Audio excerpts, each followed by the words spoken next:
All right, let's dive right in. Today, we are going deep inside the mind of a large language model. We're going to uncover this hidden theme, almost like a secret geometry, that really explains how these incredible tools actually think. You know, we hear it constantly, right? Bigger models, more parameters, just throw more data at it. But is that really the whole story? I mean, what if the key to all this intelligence isn't just about brute force size, but something way more elegant, more organized? That's the exact question we're going to dig into today. So here it is, the big secret. It's not just about some giant, messy block of parameters. It's that LLMs work by structuring, shaping, and routing information along very specific directions in this mind-bogglingly vast, high-dimensional space. And trust me, this one idea, it is the key to understanding everything we're about to cover. Okay, so if it's all about directions, how in the world do we even start to see them? Well, our first tool for the job is something called PCA. Think of its job as creating a kind of map, a map of the data landscape inside the model. All right, picture this. All the information floating around inside an LLM. Just imagine it's a giant, sprawling cloud of data points. Principal Component Analysis, or PCA for short, is the tool we use to start making sense of that cloud. It basically just looks at it and asks a simple question. Hey, in which directions is this cloud most stretched out? It's how we begin to see the fundamental shape of how the model is thinking. And here's a fantastic way to wrap your head around that. It's just like looking at a flock of birds in the sky.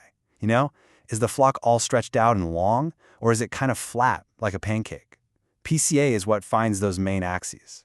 It's such a simple analogy, but it makes this really abstract concept feel totally intuitive. But there's a catch. Of course there's a catch. PCA is great at finding the biggest directions, but here's the thing. Biggest doesn't automatically mean most important. You could have this huge dominant direction that's just representing something pretty simple, like, say, writing style. And at the same time, a tiny, really subtle direction could be where all the complex, juicy reasoning is hiding. So yeah, PCA gives us a map of size, but it's not quite a map of intelligence. Not yet. So if PCA only shows us the shape of the data, how do we find those truly important directions? Well, for that, we need to level up our toolkit. We need SVD. And SVD is different because it moves beyond just looking at the data, and it starts to look at the machinery that actually transforms that data. So, Singular Value Decomposition, SVD. It peeks under the hood at the model's internal machinery and asks a very specific question. What are the main pathways that information actually flows through?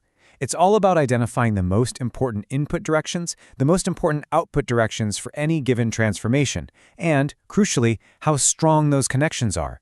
This gets us a whole lot closer to understanding actual cause and effect inside the model. And this comparison really nails the difference. Think about it.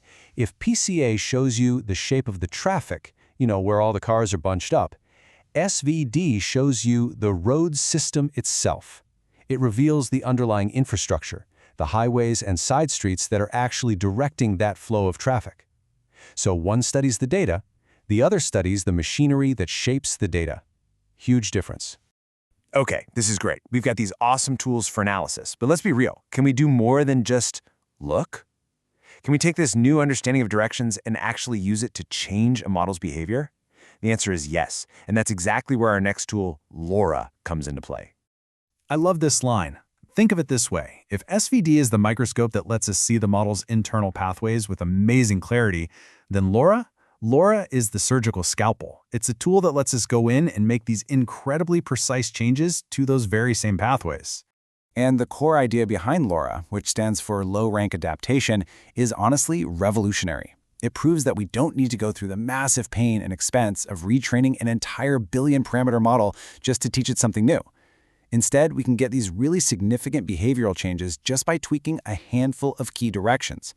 I mean, this is powerful evidence that the model's intelligence is highly structured and, maybe most importantly, that it's steerable. All right, time for the final piece of the puzzle, the attention mechanism, specifically the attention heads. This is the magic ingredient. This is where that static geometry we've been talking about suddenly becomes dynamic, totally context-aware, and literally comes to life with every single token the model processes. So what is an attention head? Well, think of it like a super smart courier system running inside the model. For every single word it processes, it asks itself, okay, what directions are important for this specific moment? It then scans the whole conversation history, finds the relevant information living in those directions, grabs it, and delivers it precisely where it's needed for the next step. It's this constant, intelligent, on-the-fly routing of information. Okay, let's do a quick recap and pull all 4 tools together. We started with PCA, which is all about mapping the shape of the data, our traffic. Then we brought in SVD, which reveals the underlying road system that channels that traffic. Then we got practical with LoRA, our scalpel for altering a few transit routes to change the model's behavior. And finally, we have attention, the dynamic courier system that makes it all work in real time. So what's the big takeaway from all this? When you put these ideas together, you realize it's way more than just a collection of cool tools. It's a fundamentally new way of thinking about AI. It's a real revolution, a shift away from just building bigger and bigger models to building much, much smarter ones. And this isn't just theory either. This gives us a practical, honest-to-goodness pipeline for developing and refining these models. Step 1, you use PCA to diagnose the data landscape. Step 2, you use SVD to analyze the core machinery, the road system. Step 3, you watch the attention heads to understand the live dynamic routing of information. And finally, Step 4, you use LoRA to intervene with surgical precision. It's a complete, repeatable cycle, from deep understanding to targeted action. So really, this is the paradigm shift. This is the whole point. We are finally moving away from treating these incredible models like mysterious, opaque black boxes. We can start to see them for what they really are. These highly structured, organized fields where everything revolves around the flow of information along specific, meaningful directions. And I want to leave you with this one final, powerful thought. Maybe the future of AI, the next huge leap forward, isn't really about piling on more parameter mass. Maybe it's about mastering this internal geometry.